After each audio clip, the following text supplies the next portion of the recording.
নমস্কার বন্ধুরা, কেমন আছেন সবাই? গল্প যেখানে সত্যি চ্যানেলের আরও একটি নতুন গল্পে আপনাদের সকলকে স্বাগত জানাই। প্রথমেই বলি, আমাদের চ্যানেলে নতুন হলে অবশ্যই আমাদের চ্যানেলটিকে সাবস্ক্রাইব করে পাশে থাকবেন, বেল আইকনটিকে প্রেস করে নেবেন পরবর্তী গল্প তাড়াতাড়ি যাতে আপনাদের কাছে পৌঁছে যেতে পারে তার জন্য। ভালো লাগলে কাছের মানুষদের সাথে একটু শেয়ার করবেন আমাদের গল্পগুলো, এবং অবশ্যই কমেন্টের মাধ্যমে জানাবেন কেমন লাগছে। আমাদের গল্প পোস্ট করার সময় প্রতিদিন ঠিক সকাল 9টা থেকে 9:30। আমাদের ডেসক্রিপশন বক্সে থাকছে আমাদের বিভিন্ন গল্পের লিংক। আপনারা চাইলে সেখান থেকে বিভিন্ন লিংকে ক্লিক করে আমাদের গল্পগুলিকে দেখে নিতে পারেন। তখনও দেশ পরাধীন, 1942 সাল। বাংলা তথা গোটা দেশে চলছে ব্রিটিশ রাজ। এর আগে অবশ্য 1911 সালে ইতিহাস করে আইএফএ শিল্ড জিতেছিল মোহনবাগান। ইস্ট ইয়র্কশায়ারকে মাঠের যুদ্ধে হারিয়ে যেন ঘটেছিল ভারতীয় ফুটবলের নবজাগরণ। সেই জয় কি তার মনের মধ্যে ফুটবলার হওয়ার বীজ বপন করেছিল? ইতিহাস কিন্তু তেমন তথ্য দেয় না। তবে কথিত আছে, হাওড়ার সেই ছেলেটা মাত্র 18 বছর বয়সে দেশাত্মবোধ ও মোহনবাগানের লড়াইয়ে অনুপ্রাণিত হয়েই সবুজ মেরুন তাঁবুতে পা রেখেছিলেন। তিনি এক ও অদ্বিতীয়, আর কেউ নয়, শৈলেন মান্না। 100 বছর আগে 1924 সালের আজকের দিনে হাওড়ার ব্যাটরায় জন্মেছিলেন ভারতীয় ফুটবলের এই দিকপাল। শৈশবে মধুসূদন পাল চৌধুরী স্কুলের গেম টিচারের শিক্ষায় ফুটবলের প্রতি আকৃষ্ট হন। 1941 সালে যোগ দেন কলকাতা লিগের 2য় ডিভিশনের ক্লাব হাওড়া ইউনিয়নে, পরের বছরই মোহনবাগানে। এখানেই খেলোয়াড় জীবনের প্রায় 2 দশক অতিবাহিত করেন। তার মধ্যে 1950 থেকে 1955 মোহনবাগান ক্লাবের অধিনায়কও ছিলেন তিনি। তার নেতৃত্বে ক্লাব ডুরান্ড কাপ পেয়েছে 5 বার, আইএফএ শিল্ড 6 বার, তার নেতৃত্বে 4 বার সন্তোষ ট্রফি পেয়েছে বাংলা দল। 1948 সালে লন্ডন অলিম্পিক্সে ভারতীয় ফুটবলের প্রথম বিদেশ সফর, এবং তার সঙ্গে শৈলেন মান্নারও। 1951 সালে দিল্লিতে অনুষ্ঠিত প্রথম এশিয়ান গেমসে সৈয়দ আব্দুল রহিমের প্রশিক্ষণে আর শৈলেন মান্নার নেতৃত্বে ভারত 6 দেশীয় ফুটবলে সোনা পায়। ইন্দোনেশিয়া ও আফগানিস্তান 2 দলের বিরুদ্ধেই ভারতের জয় 3-0 গোলের ব্যবধানে ছিল। ফাইনালে ভারত হারায় ইরানকে 1-0 গোলে। এই সম্মান পুনরুদ্ধার করতে ভারতকে অপেক্ষা করতে হয়েছে আরও 10 বছর। অর্থাৎ 1962 সালে জাকার্তা এশিয়ান গেমসে ভারত চুনী গোস্বামীর নেতৃত্বে দক্ষিণ কোরিয়াকে হারিয়ে দ্বিতীয় এবং এখনো পর্যন্ত শেষবারের মতো সোনা জিতেছে। 1952 থেকে 1955 সালের মধ্যে পরপর 4 বছর 4 দেশীয় আন্তর্জাতিক ফুটবল থেকে ভারতে সোনা আসে শৈলেন মান্নার নেতৃত্বে। সে সময় ফুটবল বিশেষজ্ঞরা মনে করতেন, গোষ্ঠপালের পর এ দেশে শৈলেন মান্নার মতো এত বড় ডিফেন্ডারের সন্ধান আর পায়নি। খালি পায়ে রুখে দিয়েছেন দেশ বিদেশের বহু স্ট্রাইকারদের। দলের দুর্গ শৈলেন মান্নার ট্যাকেল অতিক্রম করে এগোনো প্রতিপক্ষের কাছে ছিল দুরূহ ব্যাপার। এমন ডিফেন্ডারকে তারা সারা জীবন একবারের জন্য রেফারির কার্ড দেখতে হয়নি তাকে। এটাও বিশ্ব ফুটবলে এক নজিরবিহীন দৃষ্টান্ত। শুধু ট্যাকেলই নয়, বিশেষ পারদর্শী ছিলেন ফ্রি কিক মারায়।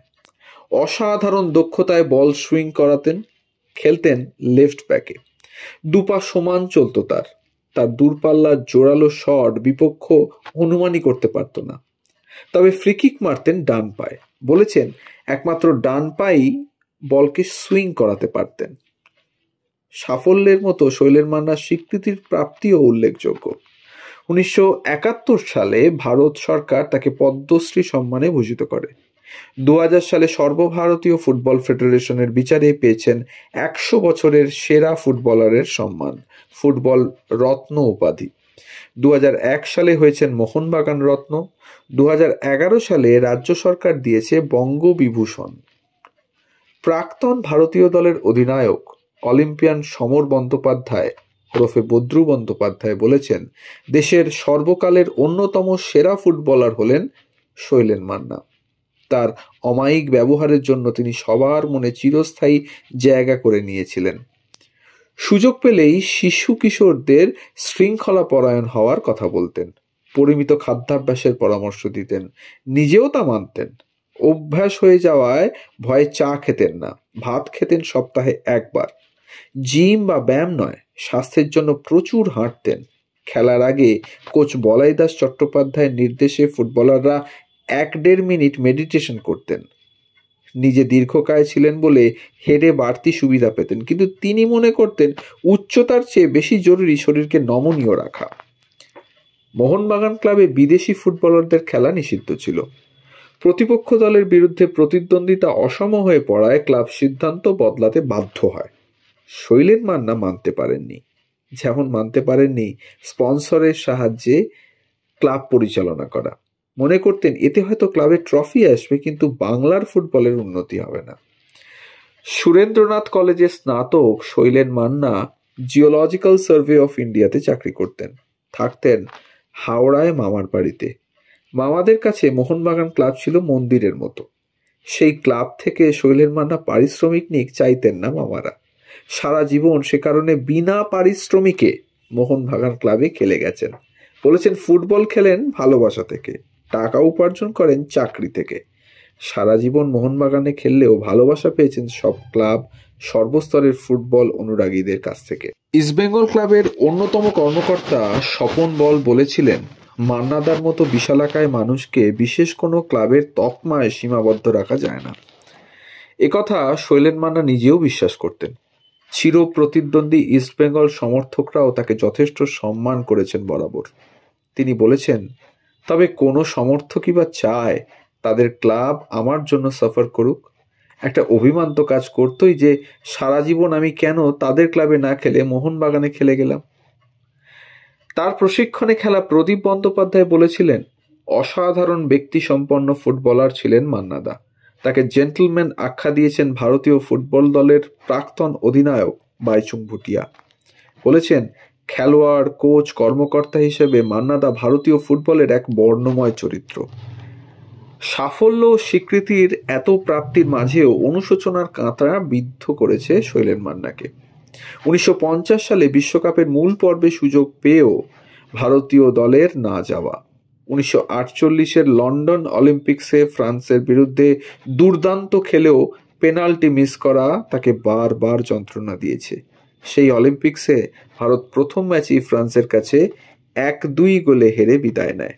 ভারতের হয়ে একমাত্র গোলটি করেছিলেন এস রামান।